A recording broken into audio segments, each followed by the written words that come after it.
யோ fame, hope எல்லோரும் நல்லா இருக்கீங்க. ஏன்னா நான் என்னோடய எக்ஸாம்பிள் சொல்லணுன்னா, நான் வெளியே வந்து ஒரு கிலோமீட்டர் ஓட்டுறதுக்கு கூட ஹெல்மெட் போட்டு தான் ஓட்டுவேன். எப்போது ரேர் சினாரியோவில் தான் நான் இவ்வளோ 15 வருஷத்துலேயும் நான் வந்து ஹெல்மெட் போடாமல் கொஞ்சம் தூரம்லாம் ஓட்டியிருக்கேன். மற்றபடி ஃபுல்லாக வந்து ஹெல்மெட் போட்டு தான் ஓட்டியிருக்கேன். ஸோ அந்த ஒரு இதில் நான் சொல்லுவேன், ஹெல்மெட் நல்லது, ஹெல்மெட் போடுறது நல்லது. அதுவும் நல்ல ஹெல்மெட் வாங்கி போடுங்க. 400 ரூபா 300 ரூபாய்க்கு கிடைக்குதுன்னு சொல்லி வாங்கி போடாதீங்க. கொஞ்சம் சேஃபாக நல்ல ஹெல்மெட் வாங்கி போடுங்க.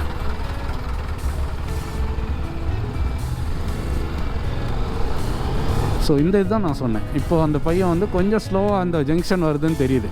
ஜங்ஷனில் வந்து கொஞ்சம் ஸ்லோவாக வந்திருந்தான்னா அந்த வண்டி வந்து கிராஸ் பண்ணும்போது இந்த ஒரு கன்ஃபியூஷன் இருக்காது. ஸோ அதில் அவன் முந்தி போகிறதுல எதுவுமே இல்லை. அந்த வண்டி கிராஸ் பண்ண அப்புறம் போனாலே அவனுக்கு போயிடலாம். ஆனால் அவன் என்ன பண்ணான், பக்கத்தில் வந்து பிரேக் பண்ணி அந்த வண்டியை ஸ்டாப் பண்ணி இவனையும் ஸ்டாப் பண்ணி இப்படி ஸ்டாப் பண்ணும்போது ஸ்கிட் ஆகி விழுந்தான்னா யார் பாப்பா?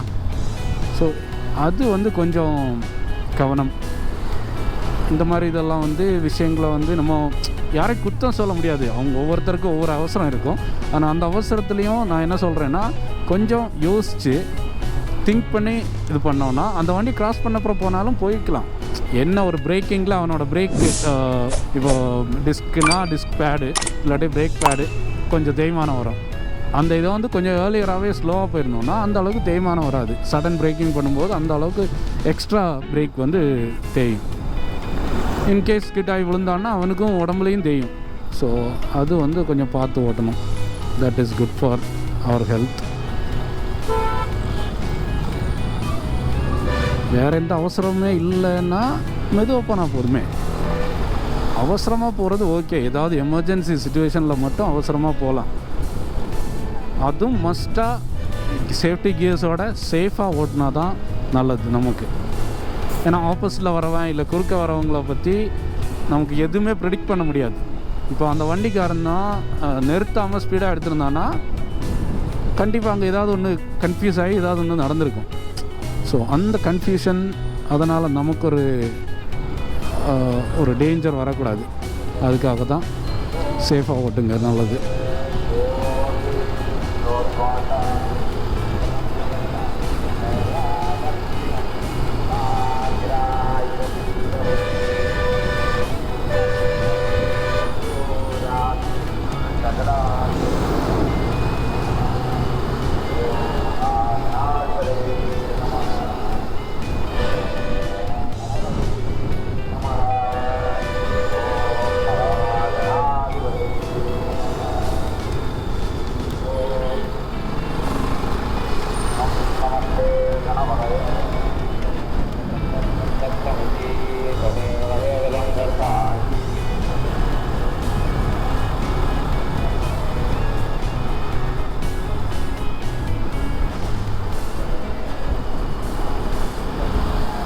அது ஃபாக் எல்லாம் கிடையாது, யாரோ புகை போட்டாங்க ரோட் சைடில்.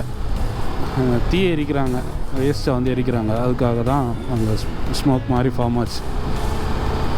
ஃபாகுன்னு தப்பாக நினச்சிடாதீங்க. எங்கள் ஊரில் ஃபாக் வந்து கம்மி. மழை இருக்கும், ஃபாகெல்லாம் கம்மி, ரொம்ப கம்மி. ஏர்லி மார்னிங்கில் மழை பெய்கிற டைமில் இருந்தால் சீசனுக்கு இருந்தது. இல்லாட்டி இங்கெல்லாம் இந்த டைமில், அதுவும் 9 மணிக்கெல்லாம் 9 மணி தாண்டி ஃபாக் இருக்காது. ஸோ 9:30 ஆயிடுச்சு. நம்ம குளித்துறை பக்கம் வந்துட்டோம். ஓகே, உங்களுக்கு ஒரு விஷயம் சொல்லணும். இந்த இதில் வந்து கொஞ்சம் தூரம் வந்து நம்ம வந்து லெஃப்ட் சைட்லேயே நீங்கள் பார்த்தீங்கன்னா எங்கள் ஊர் கன்னியாகுமரிக்கு ஒரு வாவுவெளி திடல்னு ஒன்று இருக்குது. அதோட வீடியோ முடிஞ்சால் நான் ட்ரோன் வீடியோ ஆல்ரெடி ஒரு தடவை ட்ரோன் வீடியோ எடுக்கிறேன்னு நான் யோசித்தேன் லாஸ்ட் இயரு. ஆனால் அது முடியலை. ட்ரோன் வீடியோ முடிஞ்சிச்சுன்னா, எனக்கு டைம் கிடச்சிச்சின்னா இந்த வாவுவெளி பொருட்காட்சியோட ட்ரோன் வீடியோ நான் போடுறேன். இல்லாட்டி யூடியூப்பில் நிறைய பேர் போடுவாங்க. ஏன்னா இந்த தடவை வந்து கொஞ்சம் ஸ்பெஷல், 100வது பொருட்காட்சி நடக்குது. ஸோ அதுக்காக ஒரு நினைவு தூணே போட்டிருக்காங்க. அந்த ரோட் சைடில் தெரியும், நான் காமிக்கிறேன். இப்போ இது வந்து கோர்ட்டு, எங்களோட கோர்ட்டு வந்து குளித்துறை கோர்ட்டு தான். இதுதான் லெஃப்ட் சைடில் இருக்குது. நான் என்ட்ரன்ஸ் பக்கத்தில் காமிக்கிறேன். இது ஃபஸ்ட் இருக்கிறது வந்து கோர்ட்டு. அதுக்கு அடுத்து தாலுகா ஆஃபீஸ், விளவங்கோடு தாலுக்கோட ஆஃபீஸ் இதுதான். லெஃப்ட் சைடில் தான் தாலுகா ஆஃபீஸ். அப்படி கொஞ்சம் கவர்மெண்ட்டு இதெல்லாம் இங்கே இருக்குது. இங்கே ஒரு கவர்மெண்ட் ஸ்கூல் இருக்குது. இது தாண்டி வர்றது தான் பாகுபலி பொருட்காட்சி. இங்கே வந்து இன்னும் ஒரு 3 days தாண்டும் போது ஃபுல்லாக ரொம்ப ரஷ் ஆயிரும். ஆனால் இப்போ ஈவினிங் நைட்டெல்லாம் வந்து கொஞ்சம் க்ரௌடு வந்துடும். இப்போவே இங்கே நிறைய பார்க்கிங் ஏரியாஸ் வந்து இது பண்ணுவாங்க. நிறைய இந்த லெஃப்ட் சைடில் இருக்கிறதெல்லாம் பார்க்கிங் ஏரியாஸ் தான். இங்கே டிக்கெட் வாங்கி, இதுதான் நான் சொன்ன அந்த நினைவு தூண், பெர்மனண்ட்டாகவே தூண் போட்டுட்டாங்க. 100வது பாகுபலி பொருட்காட்சி நினைவு தூண்னும் போட்டிருக்காங்க. ஸோ இங்கே வந்து நிறைய ஃபுல்லாக 2 சைடும் வந்து எக்கச்சக்கமான பொருட்கள், அதுக்கப்புறம் சாப்பாட்டு விஷயங்கள், நிறைய நர்சரி இருக்கும். அந்த செடி அது இதெல்லாம் விற்கிறது, அந்த மாதிரி எல்லாமே ரெடி பண்ணி ஃபுல்லாக இங்கே வரைக்கும் செட் பண்ணியிருப்பாங்க. ஸோ அது இன்னும் ஒரு 2-3 நாள் தாண்டும்போது நல்ல க்ரௌடு உங்களுக்கு வித்தியாசம் தெரியும். உங்கள் உள்ளுக்கு போகிறது இந்த தடவை நடக்குமான்னு எனக்கு தெரியலை. முடிஞ்சிச்சுன்னா நான் காமிக்கிறேன்.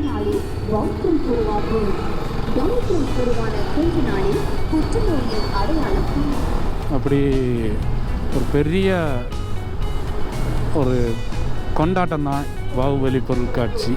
எங்கள் ஊருக்கு குளித்துறை தான் இந்த பிளேஸ். குளித்துறை பாகுபலி பொருட்காட்சி திடல். அது ஒரு தனி கிரவுண்டே இருக்குது, ஒரு விஎல்சி கிரவுண்டுன்னு சொல்லுவாங்க. அந்த கிரவுண்டு ஃபுல்லாகவே வந்து ராட்டினம், மரணக்கிணறு, இப்படி நிறைய வித்தியாசமான மேஜிக் ஷோஸ் இருக்கும். அதுக்கப்புறம் அக்வாரியம்ஸ் இருக்கும். நிறைய வித்தியாசமாக என்னென்ன இந்த தடவை என்னென்ன இருக்குதுன்னு தெரியலை, ஆனால் கொஞ்சம் எக்ஸ்ட்ரா தான் இருக்குது இந்த தடவை.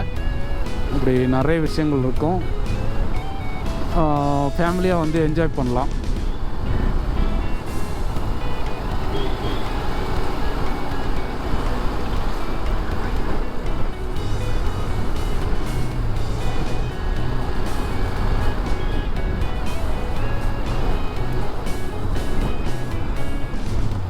கொஞ்சம் பாப்புலரான ஒரு விழாவும் அந்த பொருட்காட்சி. அதனால தான் நான் அதை பற்றி வீடியோவில் சொன்னேன்.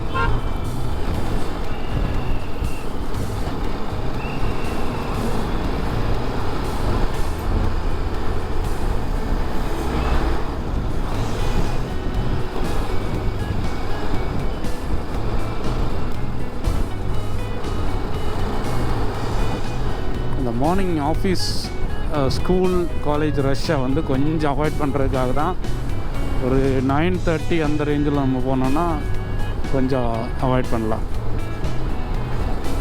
9 o'clock தாண்டிடுச்சுனாலே கொஞ்சம் ரஷ்ஷு இது கம்மியாயிடும். 7:30லேருந்து 9:30 வரைக்கும் ரஷ் இருக்கும் ஆல்மோஸ்ட்டு எங்கள் ஊர் ரோட்ஸில் எல்லாம். அதுக்கப்புறம் கம்மியாயிடும். 10:30 ஆயிடுச்சுன்னா ரொம்ப ஃப்ரீ ஆயிரும். ஒரு மதியம் தாண்டு வரைக்கும். அதுக்கடுத்து 3 o'clockலேருந்து திரும்பவும் சூப்பராக ஒரு பஸ் நிறுத்தினா உடனே ஓவர்டேக் பண்ணிடுவாங்க.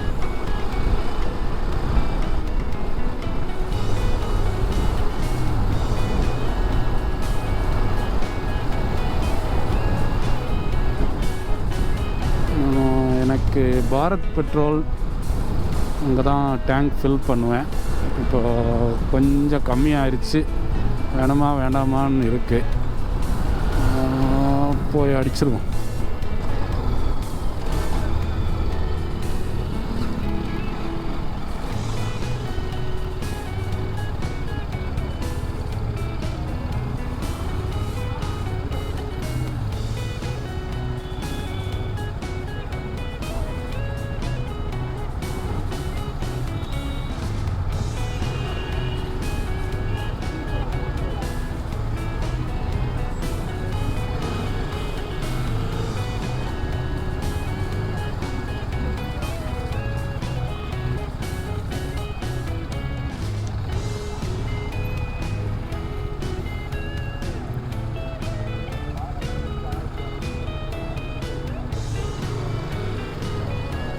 போட்டு வந்து அடிச்சிடலாம்.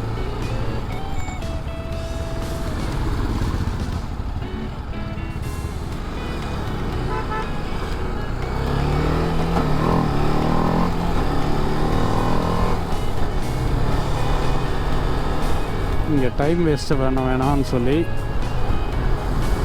அடுத்து வரும்போது அடிச்சுக்கலாம்.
ஸோ அடுத்து நம்ம களிக்காவிளை தான் வரப்போகுது.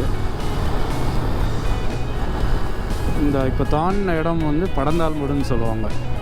அந்த ஒரு 2-3 காரை ஓவர்டேக் பண்ணாலும் அது வந்து படந்தால்மடு. அடுத்து வந்து களிக்காவிளை.